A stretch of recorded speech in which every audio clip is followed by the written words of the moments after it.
Hello student, good morning all of you. आज हम लोग एक न्यू टॉपिक पढ़ेंगे जिसका नाम है रिएक्टिविटी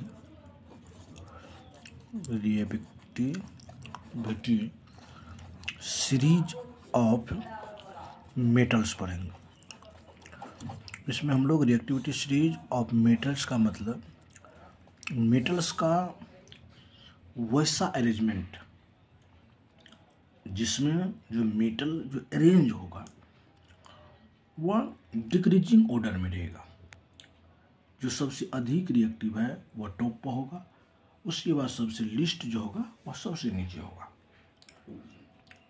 इसी रिएक्टिविटी सीरीज को यदि आप अच्छे से समझिएगा तब जाके ही हम सिंगल डिस्प्लेसमेंट रिएक्शन को अच्छा समझ सकते हैं।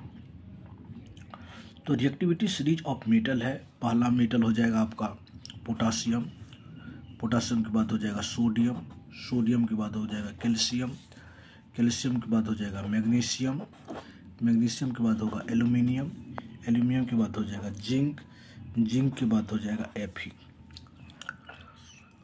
इसी तरह से हम लोग लिखते जाएंगे। उसके बाद हो जाएगा Pb, Pb के बाद हो जाएगा हाइड्रोजन, हाइड्रोजन के बाद हो जाएगा आपका कॉपर, कॉपर के बाद हो जाएगा Hg, तब Ag, Au, उसके बाद हो जाएगा लास्ट में Pt।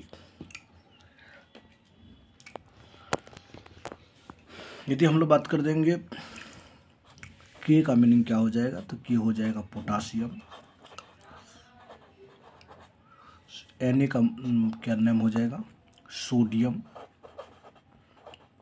Ca का नाम क्या हो जाएगा कैल्शियम, M का क्या नाम हो जाएगा मैग्नीशियम, Mg का, Al का नाम हो जाएगा एल्यूमिनियम,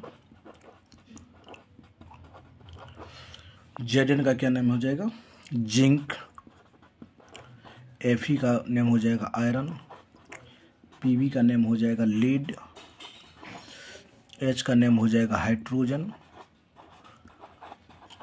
Cu का नेम हो जाएगा कॉपर, Hg का नेम हो जाएगा मरकरी, Ag का नेम हो जाएगा सिल्वर, Au हो जाएगा गोल्ड और Pt हो जाएगा आपका प्लेटिनम, Platinum, प्लेटिनम। इस तरह से ये आपका जो है मेटल का सीरीज है। इसमें यदि हम बात कर देंगे कि मोस्ट रिएक्टिव मेटल्स कौन है, मोस्ट रिएक्टिव मेटल्स में आपका आ जाएगा पोटासियम। पोटासियम जो है आपका मोस्ट रिएक्टिव मेटल है। और यदि लिस्ट रिएक्टिविटी सीरीज में बोल देंगे कि लिस्ट मेटल कौन है रिएक्टिविटी में, तो वह प्लेटिनम हो जाएगा। प्लेटिनम जो है लिस्ट रिएक्टिव मेटल हो जाएगा। अब देखिए, ध्यानपूर्वक देखना पड़ेगा कि हाइड्रोजन एक बैरियर होता है, हाइड्रोजन एक बैरियर है। हाइड्रोजन से ऊपर भी आपका कुछ क्या लिखा हुआ है, मेटल लिखा हुआ है, और हाइड्रोजन से नीचे भी लिखा हुआ है। तो यहाँ से मोस्टली जो है, मोस्टली कह देंगे तो यहाँ से 3 तरह के क्वेश्चन पूछे जाते हैं। कितने क्वेश्चन पूछे जाते हैं? 3 क्वेश्चन पूछे जाते हैं। यदि पहला क्वेश्चन का बात कर देंगे, यदि पहला क्वेश्चन पूछ देगा कि मोस्ट रिएक्टिव मेटल्स कौन है, मोस्ट रिएक्टिव मेटल कौन हो जाएगा, तो मोस्ट रिएक्टिव मेटल में हो जाएगा आपका पोटासियम हो जाएगा। दूसरा पूछ देता है, इसी में लिस्ट रिएक्टिव मेटल की बात कर देंगे, लिस्ट रिएक्टिव मेटल कौन हो जाएगा, तो लिस्ट हो जाएगा प्लैटिनम, Pt हो जाएगा।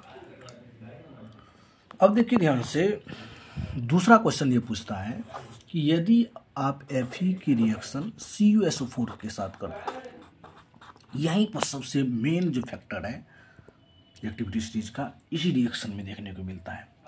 देख लीजिए Fe और Cu में देखिए, कंपैरिजन कीजिए कौन आपका ऊपर में है। जब यहाँ देखिएगा, यहाँ पे देखिए ना Fe और Cu कहाँ पर है, Fe और Cu का पोजीशन देखिए आप, Fe ऊपर है और Cu नीचे है। हमेशा जो ऊपर में है वो नीचे वाली को क्या करेगा, डिस्प्लेस करेगा। तो Fe किसको डिस्प्लेस कर देगा, Cu को, तो बनेगा FeSO4 प्लस Cu बन जाएगा। यदि इसी में दूसरा एग्जाम्पल देख लेंगे, सपोज कीजिए एक और एग्जाम्पल देखते हैं, Cu प्लस FeSO4। अब यहाँ पर देखने वाली बात है कि Cu Fe को रिप्लेस नहीं करेगा, तो यहाँ केमिकल रिएक्शन नहीं होगा। यहाँ किस तरह का रिएक्शन होगा, नो रिएक्शन होगा। एक क्वेश्चन और देखिए पूछा जाता है, एक क्वेश्चन पूछा जाता है Mg प्लस CuSO4। इसमें भी देखिए Mg का पोजीशन Cu से ऊपर है, तो Mg क्या करेगा, Cu को रिप्लेस कर देगा, तो ये बन जाएगा MgSO4 प्लस Cu बन जाएगा। इसी में दूसरा एग्जाम्पल देख लेंगे, Fe प्लस CuSO4 देख लेंगे, तो Fe क्या करेगा, CuSO4 को रिप्लेस कर दिया, तो क्या बन जाएगा, FeSO4 प्लस Cu। इस वीडियो में इतना ही। Thank you so much. जय हिंद, जय भारत।